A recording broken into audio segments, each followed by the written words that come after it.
B'investiment ta' madwar 100,000 euro, ġie inawgurat spazju rikreattiv ġdid fil-promenat tal-Qbajra f'Marsalforn, fil-lokalità ta' Żebbuġ Għawdex.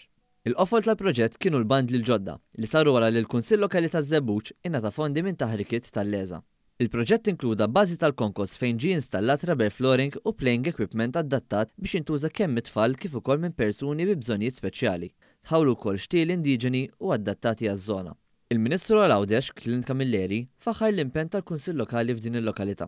Proġett ieħor ta' tisbieħ fiż-żona ta' Santa Marija ġewwa Marsalforn din id-darba playing field li propju qed isir mill-Kunsill Lokali ta' Żebbuġ flimkien u b'kollaborazzjoni bil-fondi tal-Leża fejn hawnhekk propju din iż-żona qed tiġi upgraded b'diversi proġetti li qed jitwettaq dan il-Kunsill din id-darba wkoll b'xjaħta jew b'fokus partikolari lejn it-tfal tagħna sabiex propju wkoll ikunu aktar spazji miftuħa b'aktar equipment, b'aktar faċilitajiet sabiex il-ħin liberu ikun jista' jiġi propju massimizzat. Is-Sindku Marlincini qalet li l-Kunsill Lokali ta' Żebbuġ ħadem fuq bosta proġetti ta' fejda għal Marsalforn bilan li jiżdiedu l-ispazji miftuħa u rikreattivi għal familja Għawċin u għal kull min jiżur dan il-villaġġ turistiku popolari.